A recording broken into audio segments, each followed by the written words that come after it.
वाराणसी स्थित गौरी शंगार मंदिर और ज्ञानव्यापी मस्जिद को लेकर जो विवाद था, अब लग रहा है कि अब उसमें कोई ना कोई निर्णय कोर्ट के द्वारा आने वाला है, क्योंकि कोर्ट ने जो निर्देश दिया था वीडियोग्राफी का, उस वीडियोग्राफी को अब करा लिया गया है। और उसमें इस समय उत्तर प्रदेश में क्योंकि योगी सरकार है, तो उनके रहते वहाँ पीएसी और पुलिस का जो इंतज़ाम किया गया, उसके बाद जो विरोधी स्वर थे, जो लोग कह रहे थे कि हम मंदिर की वीडियोग्राफी नहीं होने देंगे, वो सब अब जो है एक दरकिनार कर दिए गए हैं। और इस समय वीडियोग्राफी होने के बाद अब कोर्ट में 9 तारीख को जो सुनवाई होगी, ये माना जा रहा है कि वो जो सबूत हैं वो सब के सब कोर्ट के सामने रखे जाएंगे और कोर्ट इसमें कोई निर्णय देगा। आपको बता दें, गौरी शंगार मंदिर को लेकर के 18 अगस्त 2021 में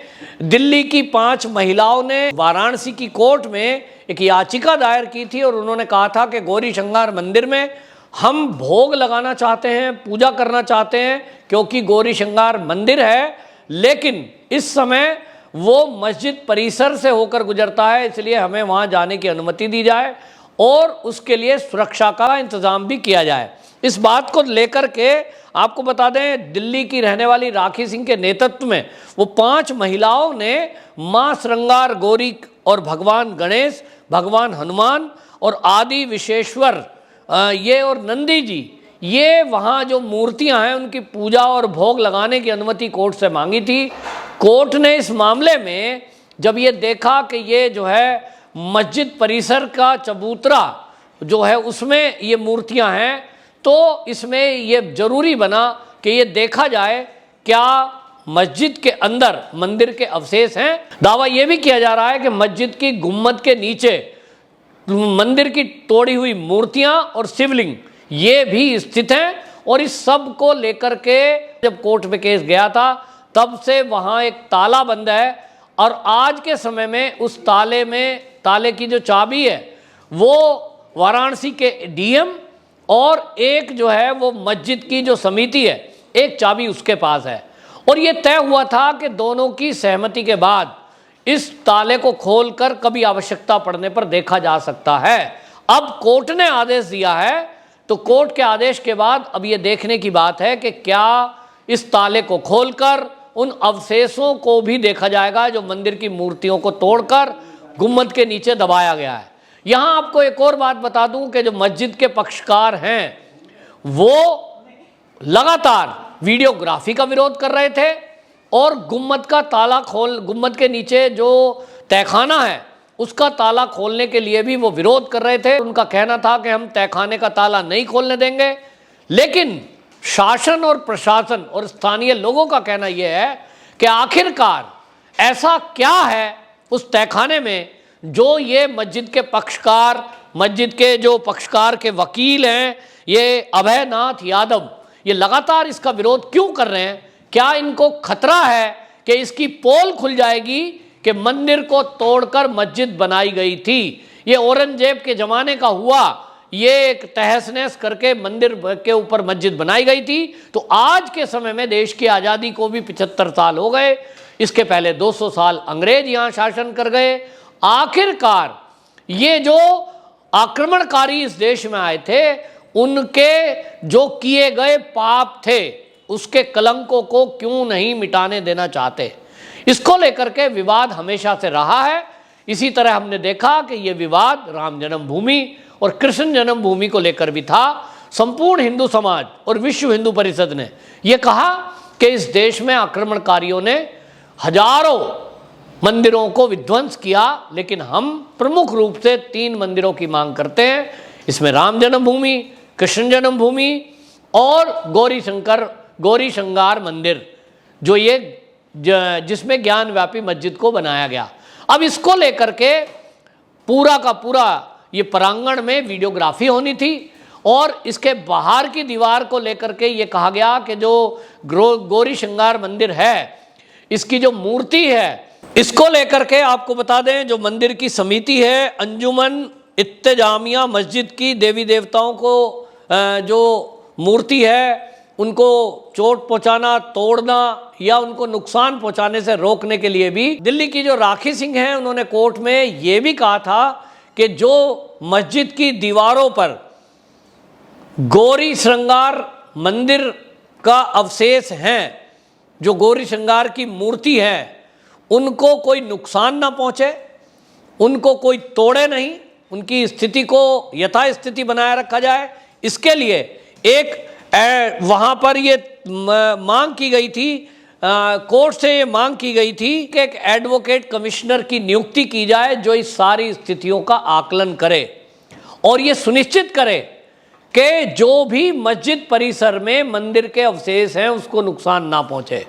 लेकिन इसको लेकर के अब एक और नया विवाद हो गया है। जो मस्जिद के पक्षकार हैं उन्होंने ये तक कह दिया कि ये जो एडवोकेट कमिश्नर नियुक्त किए गए हैं कोर्ट के द्वारा, ये एक तरफा कार्रवाई कर रहे हैं और इसलिए इनको बदला जाए। लेकिन आपको बताएं कि कोर्ट ने ये किसी की दलील को नहीं सुना, नहीं माना और उन्होंने पूरे तथ्य, सबूत और गवाहों के आधार पर ये निर्णय किया है कि ये जो एडवोकेट कमिश्नर हैं ये बदले नहीं जाएंगे।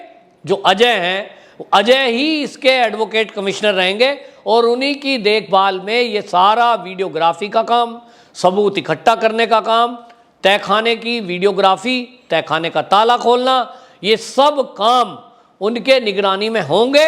और इसलिए अब ये एक बड़ी कार्रवाई माना जा रहा है।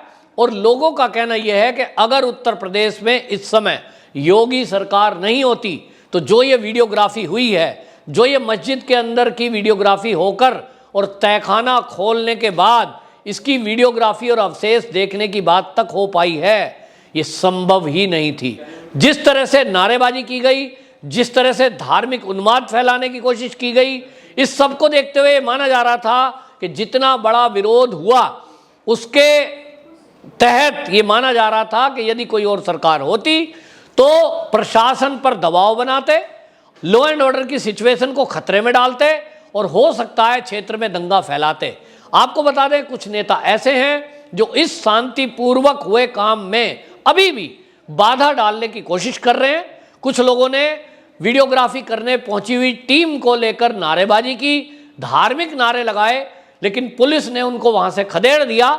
लेकिन जो नेता हैं वो अभी भी अपनी हरकतों से बाज नहीं आ रहे।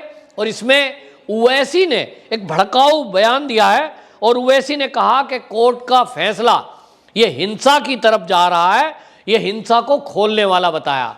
उन्होंने 1990 के दशक का रथ यात्रा में हुई हिंसा, उसका जिक्र करते हुए कहा कि जिस तरह से उस समय हिंसा हुई थी, इस तरह की हिंसा फिर से होने के संभावना है। ये कोर्ट का निर्णय ये ठीक नहीं है। वीडियोग्राफी बाहर की होनी थी, मस्जिद के अंदर क्यों घुसे, इस तरह के उन्होंने बातें बोलकर एक तरह से समाज को भड़काने का काम किया। लेकिन आपको बताएं, इस मामले की सारी सुनवाई 9 तारीख को होगी और 10 तारीख को इस मामले में फैसला आना है। तो जो दोनों तरफ के वकील हैं वो अपनी अपनी दलीलें रख रहे हैं, लेकिन जो राखी सिंह हैं उनके वकील, उन्होंने बाकायदा ये कहा है कि हम कोर्ट के आदेश का पालन कर रहे हैं। वीडियोग्राफी में मस्जिद परिसर की वीडियोग्राफी की परमिशन थी और शासन प्रशासन को ये आदेश दिया गया था कि वीडियोग्राफी करने के लिए जब वकील मस्जिद में जाएंगे तो उनको सुरक्षा मुहैया कराई जाए। तो कोर्ट के आदेश के तहत ही योगी सरकार पीएससी और पुलिस के बलों को वहां नियुक्त कर रहा है और कोर्ट के आदेश के बाद ही ये वीडियोग्राफी की जा रही है। इसमें कोई ऐसा काम नहीं किया जा रहा जो कोर्ट के आदेश का उल्लंघन हो। तो ये सब कह रहे हैं कि जब कोर्ट के आदेश का पालन किया जा रहा है, ऐसे में कोई नेता बीच में बयानबाजी करके माहौल को क्यों खराब कर रहे हैं। दूसरी बात, अगर ये वीडियोग्राफी होती है, इस वीडियोग्राफी के बाद निर्णय होगा कोर्ट में, और अभी तो ये हाई कोर्ट का फैसला भी सुनिश्चित वहां इलाहाबाद हाई कोर्ट का फैसला अभी इस मामले में सुरक्षित रखा गया है। इस इलाहाबाद हाई कोर्ट के मामले में भी जब ये कोर्ट में पहुंचा था तब ये सुरक्षित रखते हुए ये माना गया था कि वाकई में यहाँ मंदिर था और मंदिर को तोड़कर मस्जिद बनाई गई। लेकिन इस मामले में फैसला सुरक्षित रखा, अभी तक उसका आदेश नहीं आया है।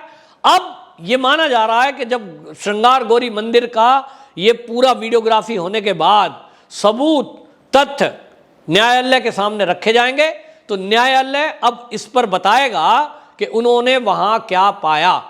और ये आग्रह किया जा रहा है पहले ही दिन से कि जिस तरह से राम जन्मभूमि के मामले में न्यायपालिका का सम्मान दोनों पक्षों ने किया, आज भी उत्तर प्रदेश की माहौल को ठीक रखने की जिम्मेदारी दोनों पक्ष की है। और इसलिए जो न्यायपालिका का फैसला आएगा, दोनों पक्षों को इसको मानना चाहिए और इसका सम्मान करना चाहिए।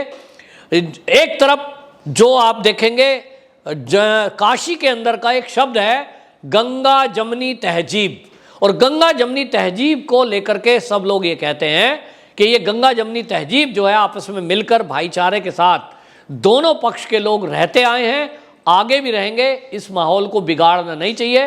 लेकिन ओवैसी जैसे नेता इस तरह का बयानबाजी करके जरूर इस गंगा जमनी तहजीब को बिगाड़ने की कोशिश कर रहे हैं।